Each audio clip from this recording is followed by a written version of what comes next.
noite a todos. Eu já conheço, né? Quem não me conhece é Anésio. Prazer. Que Jesus nos abençoe pela oportunidade do estudo e que as reflexões de hoje possam nos trazer mais elementos, né? Para que a gente possa se conduzir com mais segurança na vida espiritual. No tempo em que a gente está vivendo hoje, em que surgem muitos líderes, surgem muitas pessoas influentes, muitos direcionando multidões, e às vezes nós seguimos essas pessoas, né? Nos orientamos por elas, nos guiamos pela fala, pelos pensamentos, e às vezes nos esquecemos que Jesus nos deixou alguns recursos de observação de quem é o outro, a quem seguimos, e os Espíritos também nos legaram alguns elementos para que a gente possa se conduzir melhor, para que a gente acerte mais e erre menos. E o tema de hoje é sobre o livro O Céu e o Inferno, de Allan Kardec, na primeira parte, no capítulo 7, parágrafo 22. E o Emmanuel faz um comentário desse parágrafo simples, né, pequeno, a gente vai ler daqui a pouco, no livro Justiça Divina, Ante os Espíritos Puros. Então, qual é a ideia?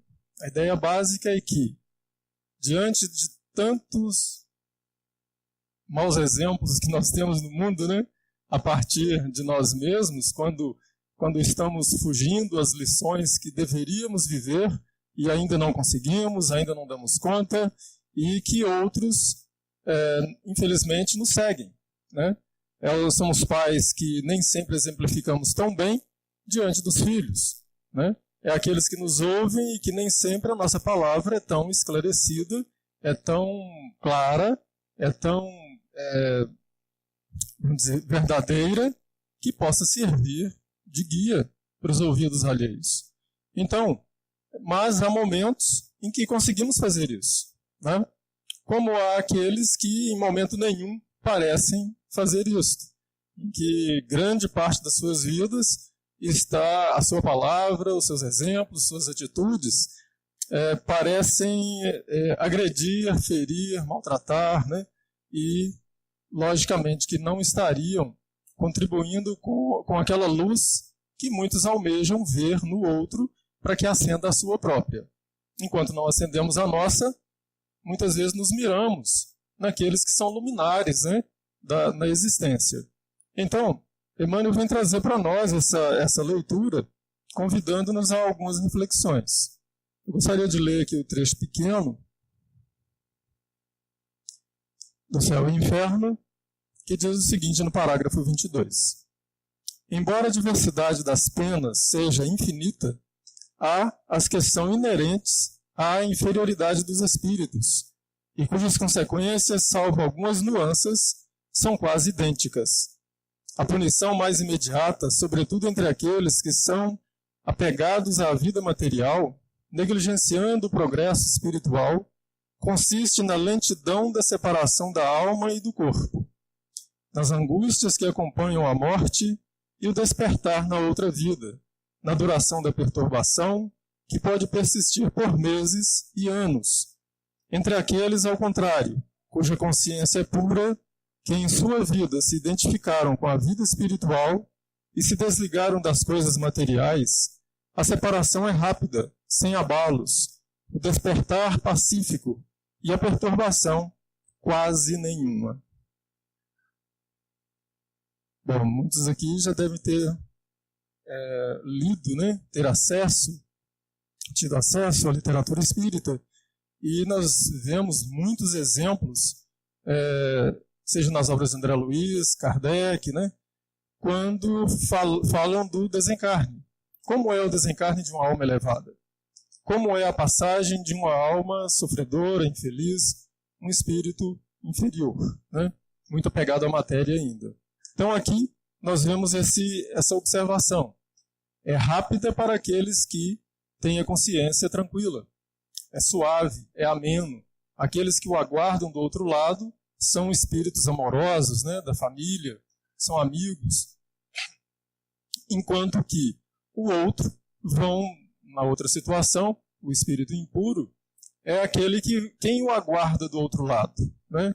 Normalmente são aqueles que intensificam a sua dor durante o desencarne. São aqueles que fazem com que perdure por mais tempo a dor do desenlace. Então, se ele tem, já vai ser mais demorado. Quanto mais materializado o espírito, mais apegado à matéria, maior demora no desencarne. E aí, logicamente, que ele começa a perceber alguns sinais, ou muitos sinais, ou todos os sinais da decomposição. E, logicamente, que dependendo de quem o aguarda, se são inimigos, né, ou se são parceiros aferrados ao crime, o que vai ocorrer? A demora maior ainda nesse estado. E o sofrimento também. Mas aí a gente traz um exemplo do livro 50 anos depois. Já citamos esse livro antes. E há 2 desencarnes nesse livro que são muito interessantes. Na verdade, há vários desencarnes nele. Mas um deles é o do Ciro, que ao desencarnar no circo romano, ele depois retorna como uma criança, que vai ser cuidado pela Célia, que é uma garota de 19 anos, mais ou menos, e depois vai desencarnar ainda bebê, muito novo, vai nascer de novo, vai voltar aos braços dela e vai desencarnar também rapidamente. E vai estar muito bem do outro lado, embora fosse um espírito devedor. Mas tinha um propósito, que era o da renovação moral. Ele estaria passando por 3 encarnações, enquanto Célia estava passando em uma só. Então, durante aquela encarnação dela, ela encontra com esse espírito 3 vezes. E ele desencarna... Desculpe a garganta, eu acho que eu preciso um pouco d'água. Olha ali para mim, por favor, alguém. Nesse mesmo livro, a gente vai ver, então, o desencarne da própria Célia mais adiante, que vai ser como um suspiro.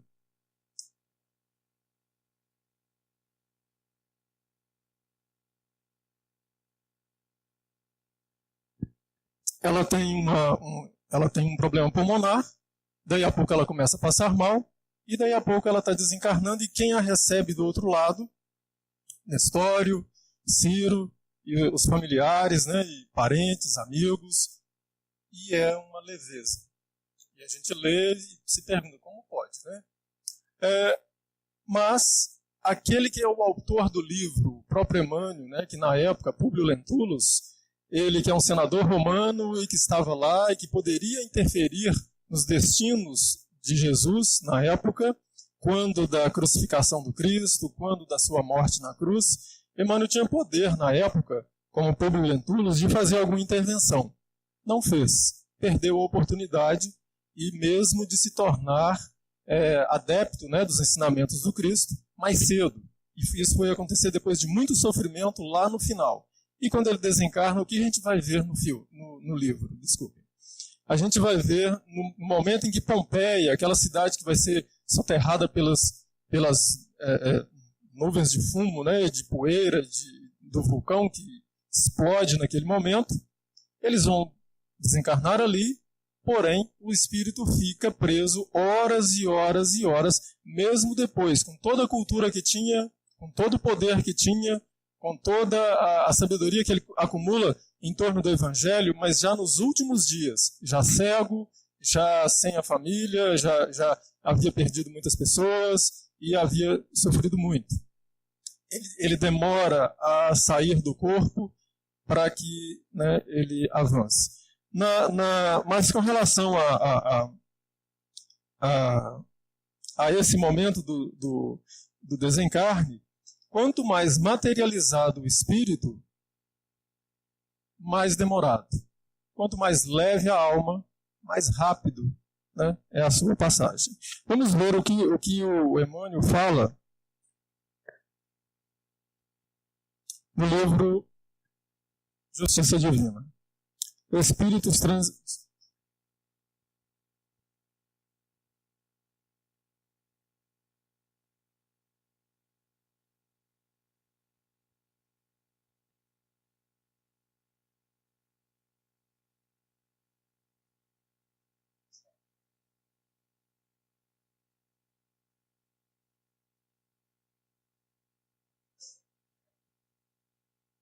ante os espíritos puros. Mentalizas a natureza divina dos espíritos puros e queres partilhar-lhes o banquete de luz. Sonhas trajar-te de esplendor e esparzir sobre os homens os dons infinitos da bondade celeste. Entretanto, ai de nós, espíritos vinculados ainda à terra, somos por enquanto consciências endividadas, a entrechocar-nos na sombra de débitos clamorosos, compelidos ao barro das próprias imperfeições. Apesar disso, porém, é possível começar desde logo a escalada ao fulgor dos cimos. Não podes hoje erguer as mãos, sustando o curso da tempestade. Contudo, guardas contigo os meios de acerenar a procela de dor que exurge o coração dos companheiros em sofrimento.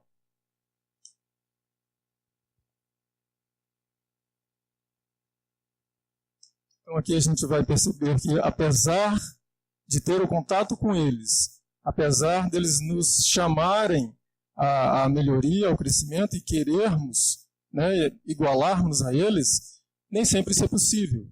Então, o que podemos fazer? Podemos começar com as pequenas ações. Aquilo que cabe a nós no dia a dia.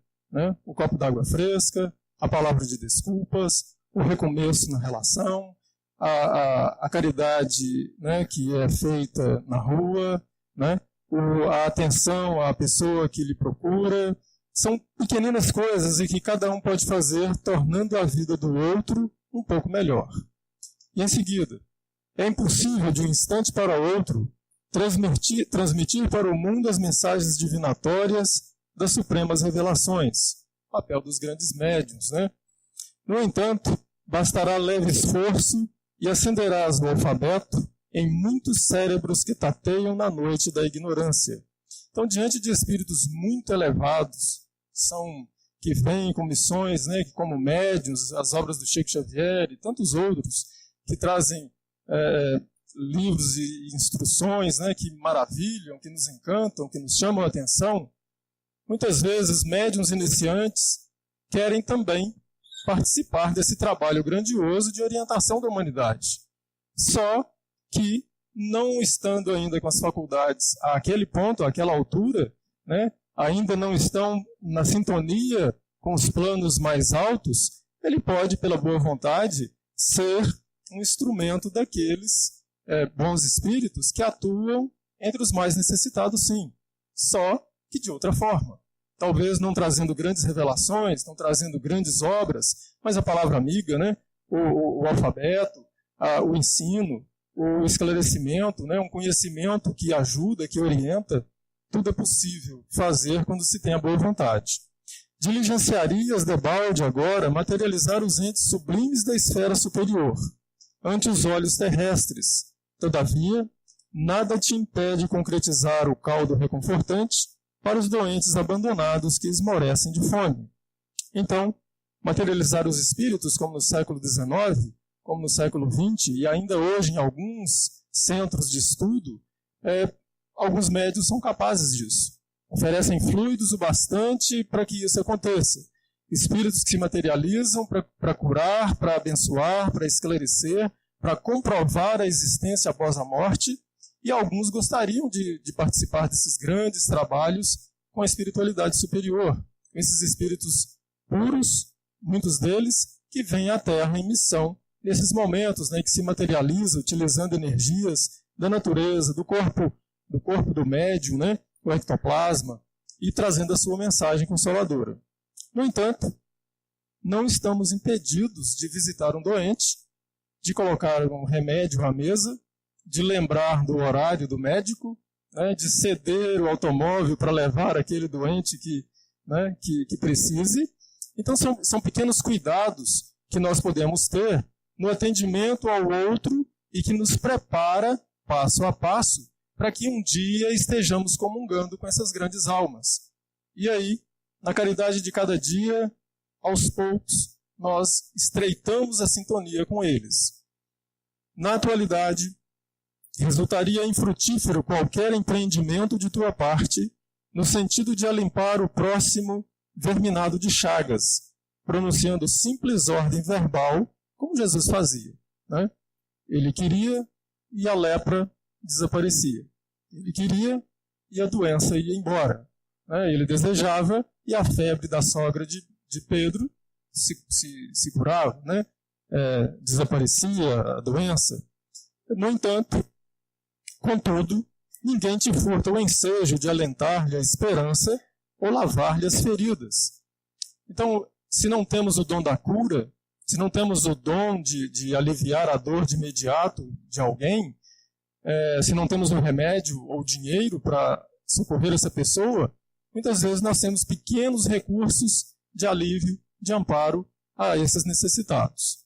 E é nesse momento em que nós entramos na sintonia daqueles espíritos que se purificaram pelo trabalho do bem, pelo trabalho do amor na terra. Em vão buscarias à pressa renovar milagrosamente o ânimo envenenado de entidades embrutecidas, transformadas em obsessores intransigentes. Os trabalhos da desobsessão, né, que alguns têm grandes habilidades, né, de convencer, como Jesus, com grande facilidade, convencia multidões, socorria obsediados, obsessores, e hoje, nas casas espíritas, surgem muitos também que fazem isso, né, e ajudando, aliviando as pressões psíquicas que muitos atormentados passam, né, muitos obsediados passam, quando obsediado não somos nós, né, e que buscamos esse socorro na casa espírita ou no ambiente espiritual que nos socorra. Há aqueles com dons que, impondo a mão, já trazem grande alívio. Mas se não temos o dom de esclarecer essas entidades, se não temos a capacidade para isso ainda, não temos elevação moral para isso, não temos sentimentos tão puros que nos permita falar com eles com amorosidade, embora eles estejam xingando, gritando, brigando, para manter, né, o ódio em relação à sua vítima encarnada, às vezes nós podemos trabalhar na sala de passe e com a imposição simples das mãos trazer o alívio da nossa parte, doando fluidos humanos, mas da parte dos bons espíritos, trazendo ali fluidos que vão reparar, vão curar, vão aliviar, né? Não tanto quanto grandes médiuns curadores ou aqueles grandes doutrinadores dos espíritos, mas podemos dar a nossa contribuição. Quantas vezes a criança agitada, inquieta, a mãe coloca no colo, passa a mão no rosto, na cabeça, abraça, e o seu afago traz aquele conforto. Mas se falta o amor, a criança continua chorando. Então, se falta a dedicação, a doação, o devotamento, o esquecer de si mesmo por um instante, a dor do outro perdura. O problema é que enquanto a dor é do outro, nós não nos incomodamos. Mas quando a dor é nossa, aí nós começamos a entender a necessidade de mãos amigas em algum instante da nossa vida. E se é bom para nós, é bom para o outro também, né? Esse é o ensinamento de Jesus. Fazer ao outro o que queremos para nós. Então, ele finaliza assim: reflete nos mensageiros divinos, respeita-lhes a missão e roga-lhes apoio na caminhada, mas não tentes obter de improviso as responsabilidades que lhes pesam nos ombros. Não reclames para teus braços o serviço do sol. Cumpre os deveres que te competem. Para isso, não te digas cansado, nem te proclames inútil. O verme infinitamente distante do pensamento que te coroa é o servo esquecido que aduba a terra para que a terra te forneça o pão. Então aqui nós vamos ver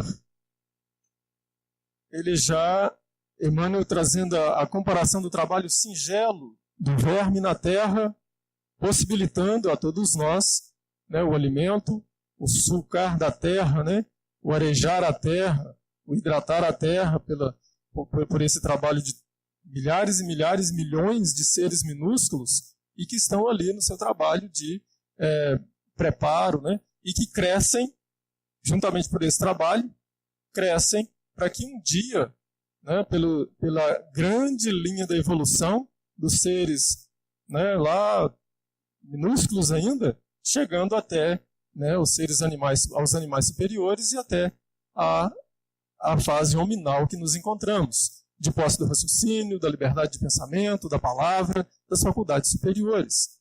Mas começamos lá, estagiamos lá, no verme. E daí, se ele não faz o seu trabalho, nós não nos alimentamos bem, né? No Livro dos Espíritos, na introdução apenas, sem adentrar o livro, as questões que tratam da pureza de alma, elas são muito interessantes. A começar, nós precisaríamos lembrar que no homem nós temos três coisas. O corpo, que nos permite participar da natureza animal, né, pelo instinto, pela sua constituição. A alma, que nos permite participar da natureza espiritual com todos os espíritos, né, mas em sintonia com aqueles dos nossos gostos, né, das nossas tendências. O perispírito, que é o elo de ligação, esse corpo espiritual, que nos permite a ligação com o corpo físico. E, a partir daí, estarmos encarnados na experiência terrena para novas lutas, novos aprendizados. Esses três elementos permitem-nos ter duas naturezas. Uma corporal, que é essa que todos nós vemos e observamos, né, uns nos outros. O corpo, né, com todas as suas qualidades biológicas, né, e que estão muito próximas do animal. E pela alma, a natureza espiritual. A partir daí, então, nós vamos observar que mesmo tendo esses três elementos, a condição dos espíritos nunca é igual. Não há, por mais evoluído, por mais inferior, por mais mediano que seja em sua evolução, não há espíritos iguais. Nós iniciamos a jornada iguais. Saímos do seio de Deus iguais. Saímos das mãos dele do zero, né? Saímos lá simples e ignorantes. A partir dali, a partir da caminhada do mergulho na matéria, até sairmos da matéria já pelos seres mais evoluídos e agora nessa fase como homens, as diferenças vão se acentuando cada vez mais. Embora nós tenhamos pontos de igualdade com o outro, de afinidade com o outro, ninguém é igual a ninguém. E isso constitui, então, classes espirituais. Essas classes são de três ordens. Os espíritos impuros, aqueles que estão muito ainda vinculados à matéria. Aqueles que ainda a natureza material predomina sobre a natureza espiritual. Aqueles que a vontade do prazer, do gozo, do alimento, da caça, da violência, da defesa do que é seu e do extermínio do outro, da paixão pela guerra, pela luta, pelo domínio, tantas outras paixões inferiores, predominam na alma. Mas e quantas vezes isso não está em nós? Né? O desejo de fruir, o desejo de viver feliz, a que preço? Né? Então, essa tendência, a gente vai ver que há muito disso ainda no nosso psiquismo. Caminhando um pouco mais, nós vamos ver os espíritos já em condição mediana, que é a segunda ordem, os bons espíritos, aqueles que a influência da matéria já está menor. O esforço, vida após vida, encarnação após encarnação, nos dota de recursos para chegar à segunda ordem, que são os bons espíritos, condição mediana, a maioria de nós na Terra, né, que não seríamos declaradamente maus e também ainda não somos tão bons, definidamente bons. Ainda há traços de maldade, ainda há traços de egoísmo, ainda há traços de orgulho, mas já há um esforço na busca do melhor. E isso significa que estamos caminhando para a terceira ordem, que é a dos espíritos puros. É onde vamos chegar. É onde a nossa esperança nos leva. Então, a cada encarnação, a cada retorno aqui, nos é dado um programa. Quando nós não participamos da construção desse programa, ele nos é dado inteiramente. E, sabendo dele, sabemos o objetivo. Reencarnar para quê? Passar por tantas dores e sofrimentos e lutas aqui na Terra, para quê? Né? E muitas vezes aquele que busca na sua inteligência apenas as respostas, ele não encontra.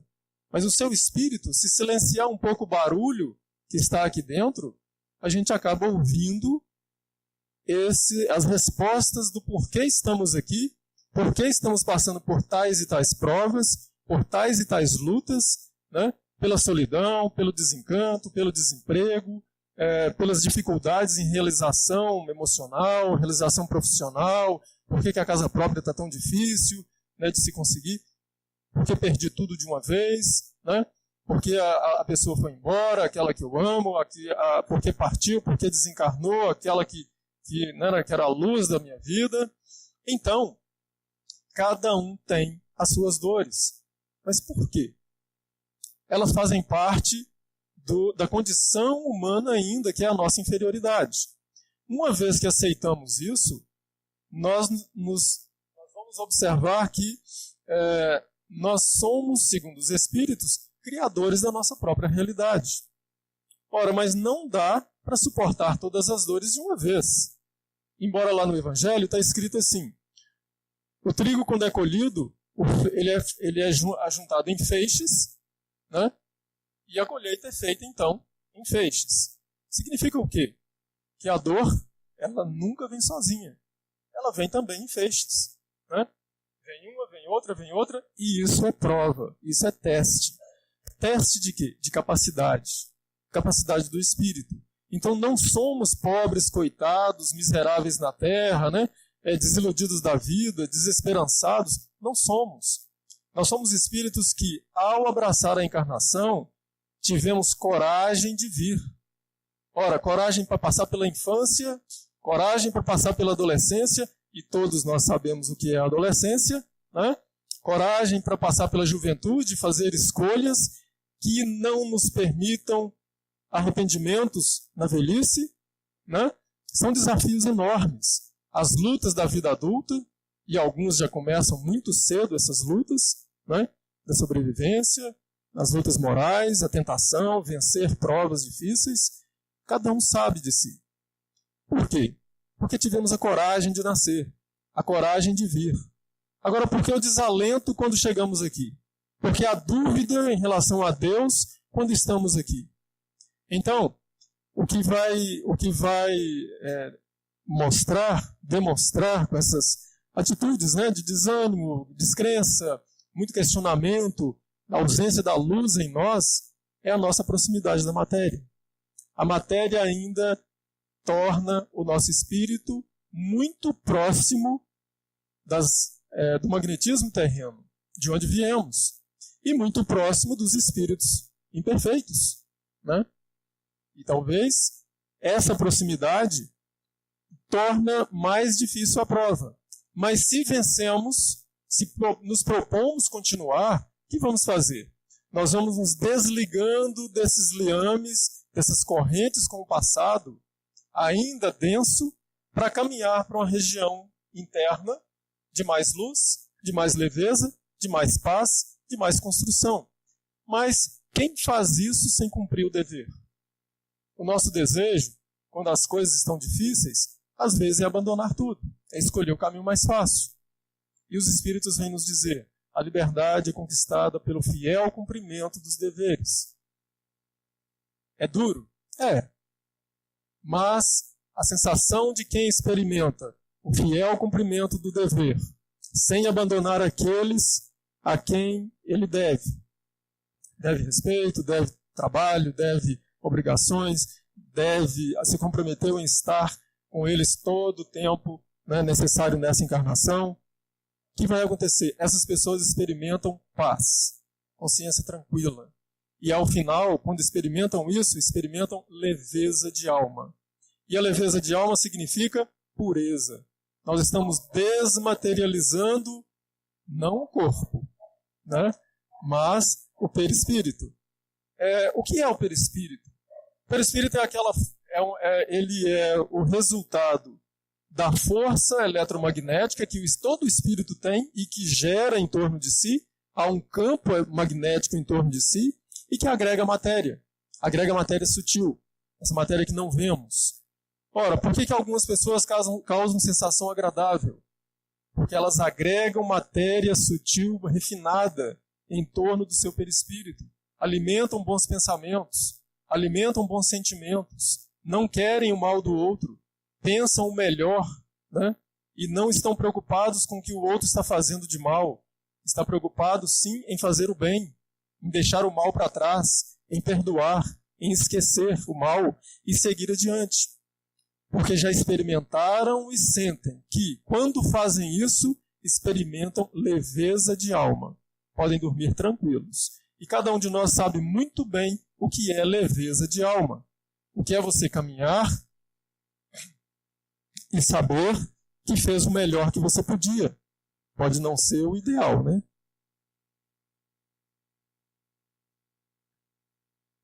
Então, o perispírito ele tem um peso específico. Esse peso específico significa que, no plano espiritual, chegaram a pesar, né? A alma, nas reuniões de materialização, descobriram que ela tem mais ou menos 3 gramas. Para nós não é nada, né? Mas para eles é alguma coisa. E a alma, lembrando, o espírito desencarnado, onde ele esteja, ele está em terra firme. Então, descobriram que esse espírito tem um peso específico. E quanto mais ele se utiliza pelo bem que faz, pelo que ele consegue fazer ao outro e o bem que ele faz a si mesmo, ele se eteriza no bem que ele faz. O perispírito se torna mais refinado. Daí a sensação agradável diante de algumas pessoas que cultivam o bem. E a sensação desagradável diante daquele que cultiva pensamentos negativos, que constantemente lamenta. Precisamos trazer aqui a lista, né? Todos sabemos o que acontece. A sensação é desagradável, o ar fica pesado, é difícil respirar, né? E isso significa que nós temos a responsabilidade conosco de nos tornar pessoas melhores. Não para o outro, mas para nós mesmos. Por quê? Segundo um espírito, numa reunião de grande elevação em Belo Horizonte, ele traz uma mensagem chamada Vozes do Espírito. E ele traz uma definição máxima de um ente imaculado, de um ente puro. Nessa mensagem, eu não trouxe toda ela, eu trouxe algumas definições máximas que esse espírito vem trazer, nos fazem pensar. Uma delas eu destaco daqui a pouco. Ele começa dizendo assim nessa reunião em Belo Horizonte: Deus é meu pai. E aí depois, a natureza é minha mãe. Como é que eu trato a natureza? Né? A mente é meu lar. E aí começa. Ora, se a mente é meu lar, é onde eu vivo. É onde eu abro a porta, é onde eu desperto, é onde eu fecho a porta, é onde eu descanso, é onde eu me atormento, é onde eu brigo, é onde eu me apavoro, é onde eu suscito amigos, eu desperto sentimentos, eu faço bem, né? Eu alimento ou sou alimentado no meu lar. Eu sou o Senhor. Eu sou aquele que decreta, aquele que diz que vai ser assim e assado. Não aquele lar lá das 4 paredes, né? Esse lar interno. Então, quem faz as leis no mundo interno sou eu. Mas como eu vivo nesse lar? Né? Então, essa definição máxima que esse espírito vem dar para a mente, o que é a mente, quando ele diz a mente é meu lar, é onde eu vivo. E o peso específico da alma, ao desencarnarmos, nos coloca no mundo espiritual específico relativo ao peso da minha alma. Então eu não posso reclamar para Deus. Eu não posso dizer assim, não, está muito escuro aqui. Né? Ora, se está muito escuro, acendamos a luz.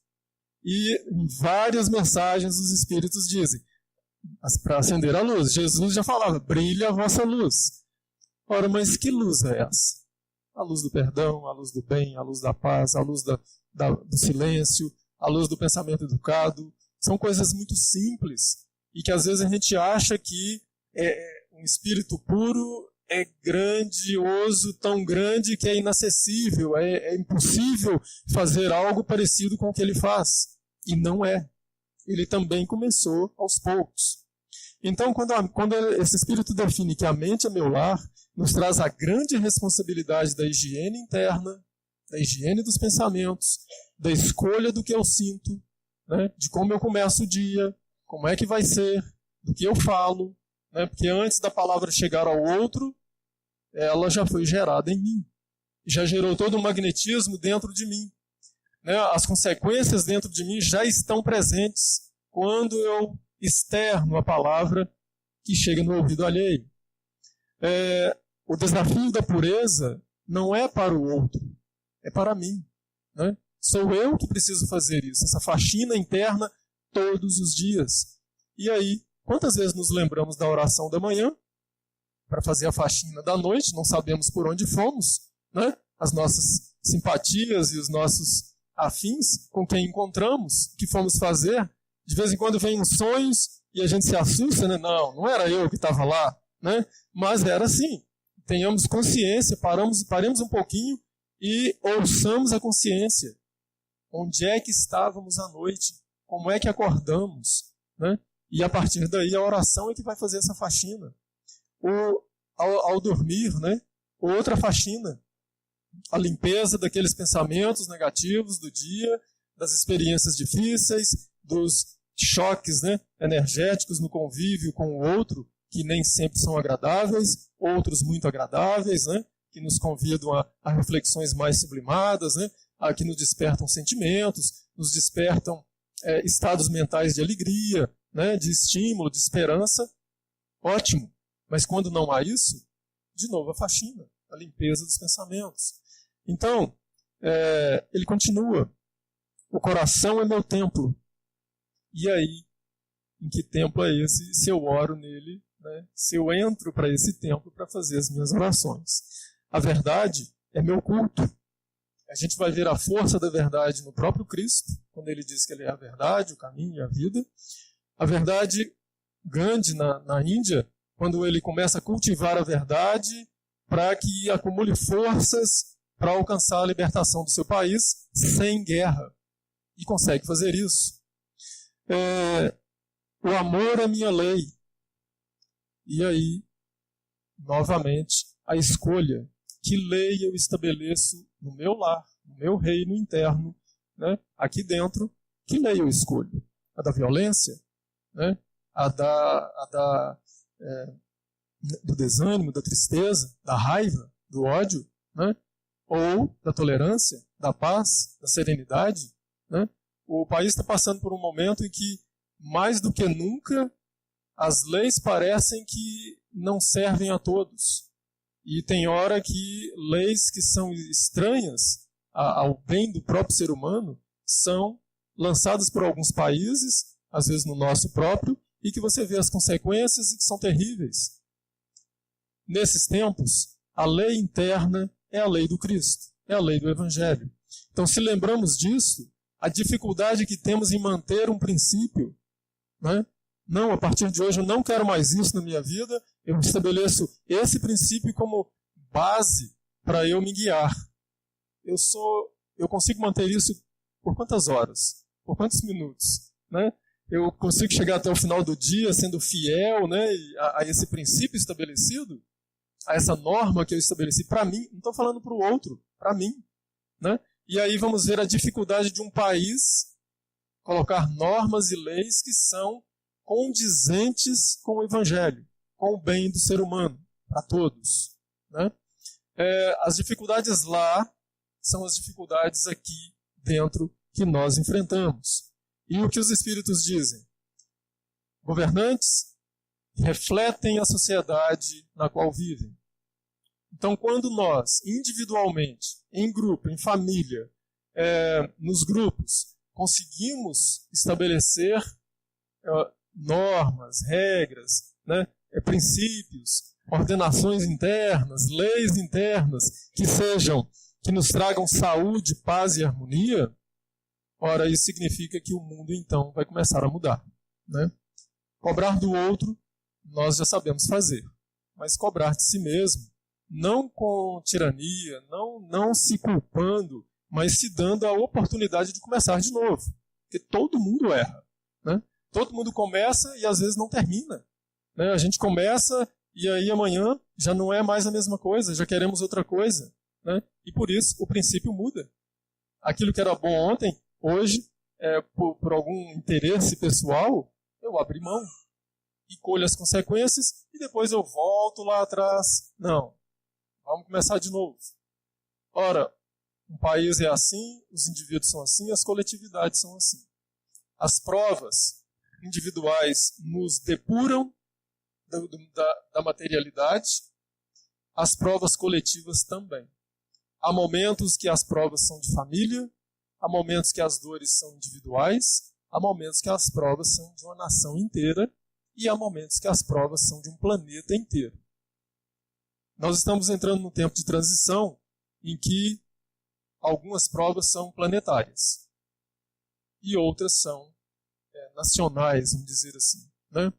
E que nos toma a todos. E é o tempo da vigilância, é o tempo da tolerância, é o tempo de manutenção da paz, do vínculo com a espiritualidade superior, com Jesus, com Deus, pela prece, pelo esforço de fazer o melhor, porque os outros podem nos refletir, mas tomara que eles passem a refletir melhor aquilo que nós passemos a externar de melhor, né? Continua esse espírito dizendo: a consciência é meu guia, a dor é meu aviso, o adversário é meu instrutor. Olha que coisa grande, né? O adversário como instrutor, aquele que me aponta com verdade aquilo que eu sou e não me esconde a verdade. Então, se eu tiver humildade, eu aprendo com ele e deixo inferioridades para trás. A perfeição é meu destino. Então, nós vamos ver que há uma passagem desde os espíritos inferiores até os superiores, os chamados espíritos puros. O caminho é o das reencarnações. É reencarnando que nós vamos conseguir acumular forças, vencendo as provas, firmando o pensamento, né, nos bons propósitos, é que nós vamos alcançando essa pureza da alma. Então, quando se fala em pureza da alma, espíritos puros, não é aquele espírito que parece que está tão descolado do mundo, né? Está tão distante. A gente vai ver no livro 50 anos depois, com Célia, que um espírito puro, ele não tem destaque, a gente não consegue percebê-lo, a gente não o vê. Tão simples esse espírito é. Porém, quando aprendemos a observar melhor, nós vamos detectá-los. O difícil é acompanhá-los na evolução deles. O difícil é fazer o que eles fazem. Aí a gente vai ver Célia, né? Ela se apaixona por Ciro na adolescência, né? Entrando na juventude, e só que Ciro é filho de escravos e ela é filha da nobreza romana nos tempos do Cristo. Logo um pouquinho depois. O que vai acontecer? O pai, cheio de preconceitos, não permite que ela tenha algum relacionamento com esse rapaz. Mas os dois conversam. Num dado momento, eles estão debaixo de uma oliveira muito velha e a mão dele pousa no cabelo dela. E ali, nas palavras dela, né, escritas por Emmanuel no livro, ela comenta que naquele momento o coração dos dois começou a buscar outros tons, começou a buscar outras vibrações que, logicamente, que seria o contato físico, possivelmente. Mas, antevendo isso, o que Ciro faz? Ele tira a mão, né, do cabelo dela e diz para ela: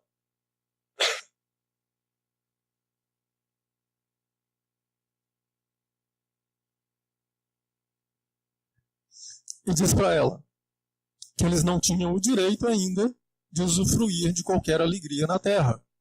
Mas, no mundo espiritual, que sim, que isso aconteceria. Ou seja, Ciro vem respeitando o pai, as tradições, né, da sociedade de então, e isso faz com que a relação dos dois não tenha, até aquele momento, não tenha nada da materialidade que nós entendemos, né, fruto do contato físico. E são dois espíritos que comungam no nível dos sentimentos mais sublimes. Só que ela vai pagar um preço. Aí vem as dificuldades. O pai não permite que ela se case com ele, que nem namore, que não aconteça nada. Esse é um exemplo. Mais adiante, né, vai ter toda uma armação de uma mulher, né, que é apaixonada pelo pai de Célia e que queria tirar a esposa dele do caminho para que ela pudesse retomar uma relação da juventude com esse pai, o pai de Célia. E aí, quem já leu o livro, né, sabe, essa mulher vai contratar uma empregada que vai se imiscuir nas relações da família, vai conquistar a confiança, vai colocar veneno, né, nos remédios dela, da esposa do Ovídio, e ela acaba adoecendo. E no dia que o Ovídio volta da Grécia, ele a encontra, mas já muito doente, e naquela noite mesmo, ele estava fora, ele retornaria no outro dia. Ela arma todo um teatro, dando a entender que a esposa de Ovídio, que seria a mãe de Célia, teria ganho um bebê, fruto de uma pulada de cerca, né? E que, com isso, pelas leis romanas da época, o que aconteceria? O homem tinha poder sobre a mulher tão grande que ele podia matá-la. Ele não precisava de um tribunal. Ele não precisava mandar prendê-la nem nada. Ele mesmo, com as mãos dele, podia matá-la. A lei romana permitia isso. A Célia faz o quê? Quando vê isso, ela entende que a mãe está em risco de vida e ela assume para si a guarda da criança e vai dizer para o pai depois que o filho é dela. E aí ela vai ser execrada, lógico. Ele a expulsa de casa para não matá-la, ele a manda para fora na mesma hora e ela sai com a criança. Mas ela diz, um tanto antes, diz para a empregada, que armou todo o circo, né?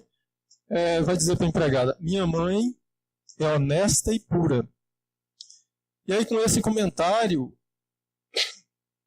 a gente observa que um espírito puro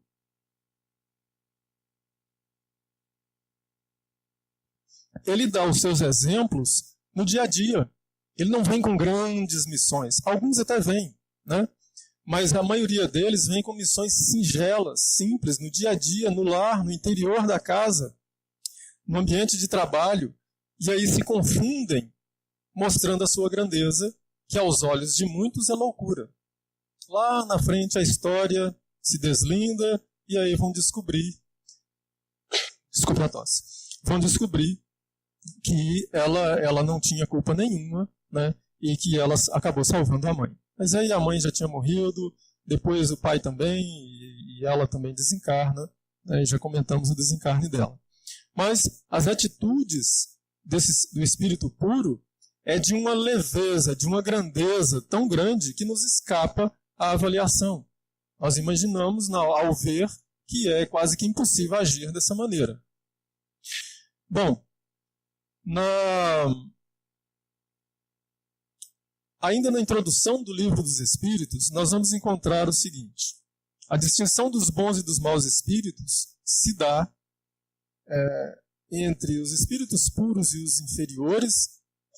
Qual é o mecanismo, né, que Kardec descobriu que pode nos permitir identificá-los no nosso dia a dia? Seja um espírito desencarnado que se comunica, seja alguém que esteja conosco, pela linguagem. E aí ele estabelece a linguagem do espírito bom, do espírito puro, é digna, nobre, transparece alta moralidade, é livre de paixão inferior, contém sabedoria nos conselhos. E aí, se a gente começar a observar a nossa palavra, a nossa linguagem, a gente vai descobrir que ela ainda tem muito de, né, materialidade. E que precisamos ainda desmaterializar muito, né? Então a educação de fora para dentro, essa que nós nos impomos, ela ainda é necessária, né? Para que um dia a gente chegue a transparecer, a externar com leveza essas qualidades da alma. Ainda sobre a pureza, nós gostamos de relacionar com o perispírito. O perispírito, esse corpo espiritual, né, que carregamos conosco após a morte, ele tem, dentre muitas características que ele tem, nós queremos destacar 3, que nos permite associar com o tema. Ele tem densidade, ele tem luminosidade e tem odor. Então, quem tem o primeiro chakra do seu corpo espiritual mais desperto, vai ter o sentido do olfato mais desenvolvido e vai lhe permitir sentir cheiros que são do plano espiritual. Com essa capacidade, ele tem, então, a possibilidade de, em alguns momentos, registrar em alguns ambientes perfumes, odores agradáveis, como também os desagradáveis. O Chico Xavier, né, visitando uma família em São Paulo, ele tinha o hábito de enxugar o banheiro, deixá-lo limpo, enxuto, passava um pano, para que o próximo que viesse encontrasse o banheiro em condições melhores. E aí acontecia uma coisa muito interessante, que a família não entendia o que acontecia. Quando ele saía do banheiro, o próximo que entrava ficava embriagado com o perfume de flores. E é isso que acontece, né? Os espíritos superiores, eles têm a capacidade de externar odores agradáveis. Os inferiores, odores desagradáveis, né? Nós estamos falando não dos odores físicos, né? Estamos falando dos odores da alma, fruto de pensamentos repetitivos, de atitudes repetitivas, de comportamentos que são constantes. Isso gera magnetismo e magnetismo gera odor, né? Mas e a luminosidade? Como é que essa luz se acende? Como é que essa luz ela transparece? Nas obras do André Luiz a gente vai perceber. Os espíritos das regiões umbralinas não têm luz própria. Vivem às escuras e por isso sofrem muito. Quando os espíritos superiores descem a essas regiões para resgate, para auxílio de alguns deles, eles vêm trazendo luz consigo mesmo. Suas mãos, seu corpo, seu rosto, né? Tudo. Às vezes eles apagam essa luz para não incomodar. Enfrentando alguns inimigos, eles acendem a luz e o que vai ocorrer? Esses espíritos se afastam. Essa luz é tão poderosa, ela é tão potente, que ela chega a queimar a pele desses espíritos inferiores, que vivem na sombra. Ora, uma luz que irradia de si mesmo, que é farol da própria alma, será que é apenas eletromagnetismo? Tensão? É muito mais que isso. É força de vontade acumulada, é tensão acumulada, alta tensão, sim, né? Porque o caminho para chegar a Deus é estreito. E depois que você passa pela porta estreita, o caminho continua estreito. Imaginemos a vigilância que alguém tem que ter sobre si para dar conta de todos os seus deveres, as suas obrigações e aquilo que a sua consciência lhe diz que é certo, que é o melhor. E que ele tem que vigiar para manter-se, né, vivendo na conquista desses valores ou na manutenção deles. Imagine a tensão interna. É grande. Isso gera magnetismo de alto valor. Quando essa força é voltada para o bem, essa luz se acende mais rapidamente. Então vejamos. No Evangelho segundo o Espiritismo diz o seguinte, no capítulo 8, na página 93. Se tendes o amor, vereis se apagar insensivelmente de vossa alma tudo que pode manchar-lhe a pureza. Sentireis o peso da matéria diminuir dia a dia. Se tendes amor. Amor nem sempre é aquele sentimento, aquele arroubo, né? Mas o cumprimento das obrigações, né? A caridade que nós podemos exercer, a manutenção do pensamento elevado, né? A sair do pensamento inferior para um melhor, né? Esse esforço de renovar os sentimentos, sentir raiva de alguém e se esforçar por renovar o coração, perdoando, né? É assim que se acende. Então, o tempo acabou, né, mano? Então vamos finalizar aqui. Legal. Bom, teria algumas coisas ainda, mas o tempo se esvai e vamos finalizar então com a mensagem do Emmanuel. No livro Vinha de Luz, Emmanuel diz o seguinte, o nome da mensagem, purifiquemo-nos. Raríssimos são aqueles que de interior purificado podem servir ao Senhor habilitados para as boas obras. Muitos ambicionam essa posição elevada, mas não cuidam de si mesmos.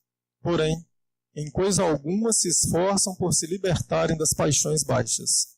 Precisamos de legítima purificação para sermos vasos, né? Eles chamam vasos como aquele que vai ser utilizado pelo Senhor, por Deus, pelos bons espíritos, como instrumento do bem na terra.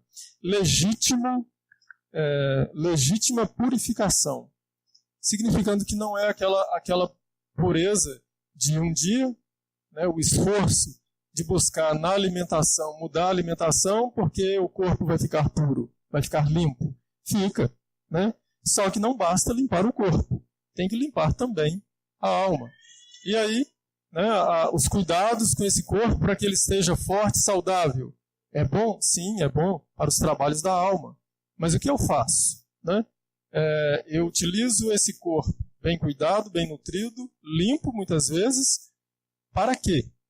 Então, a legitimidade da purificação é quando o objetivo para o qual eu me esforço, ele é nobre, ele é digno.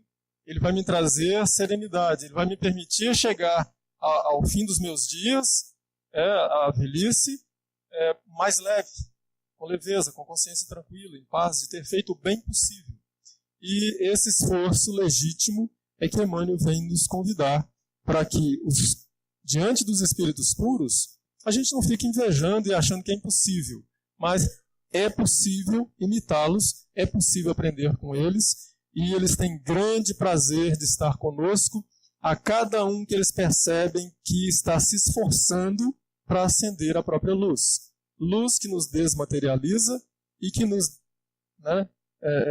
tira dessa densidade para um estado mais etéreo, mais sutil, mais refinado. Né? O bem-estar que eles nos causam nas reuniões mediúnicas, né, nas comunicações espirituais, no trabalho do bem, no trabalho da caridade, é o bem-estar que nós vamos um dia, do lado de lá da vida, nós vamos estar insuflando nos homens aqui, né, nos familiares que ficaram, as boas ideias, os bons sentimentos, convidando a renovação, para que a família do lado de lá se alegre, se felicite quando essa pessoa desencarnar. E é isso que eles fazem hoje. Nos estimulam a desenvolver sentimentos e pensamentos mais puros e na manutenção deles, para que a gente comungue cada vez mais com eles, para que ao desencarnar estejamos com o peso específico da alma tão leve que a gente possa caminhar com eles pelo universo afora, realizando bem os propósitos de Deus. Né? Então, que Jesus nos abençoe. Muito obrigado a todos. Finalizamos então com a prece. Nós vamos nos sentar de forma mais agradável, né, e mais cômoda, fechando os olhos e buscando dentro de nós fazer silêncio. Façamos uma inspiração profunda. Soltemos o ar, relaxando todo o corpo, da cabeça até os pés. Inspiremos novamente. Ao soltar o ar, descontraímos, soltemos os ombros, soltemos os quadris, as costas, as pernas. Visualizamos a figura de Jesus, modelo de toda a humanidade, nos seus exemplos de amor, de paz e realizações do espírito nobre na terra, que nos convida à melhoria constante, ao esforço de renovação, no uso da vontade própria. A Ti, Jesus, elevamos os nossos pensamentos, gratos pela noite de hoje, pelos estudos que os Espíritos nos possibilitam, através de tantas obras psicografadas que nos orientam os passos. Obrigado, Senhor, por essas lições, fazer com que o Evangelho seja mais claro aos nossos olhos, ao nosso entendimento, e assim, Senhor, caminharmos com mais segurança na conquista do bem. Que a Tua luz se estenda por todos nós que aqui nos encontramos, fortalecendo-nos no ideal do bem, da paz, da tolerância, da compreensão, do entendimento, do perdão. E se estenda, Senhor, aos lares, levando a todos eles a paz, a união, a alegria, a saúde, estendendo, Senhor, a governantes e governados as vibrações do Teu coração puríssimo e amigo, libertando dos ódios, das prisões, libertando das tristezas, das depressões, instalando a alegria, a esperança, a fé em todos os corações. Querido amigo, na medida do possível, toma-nos a cada um como instrumentos da Tua paz, na medida daquilo que podemos servir, nos limites que nos são próprios, mas que saibamos fazê-lo com alegria, em paz, realizando o nosso bem, realizando o bem do semelhante. Jesus esteja conosco, agora e todos os dias.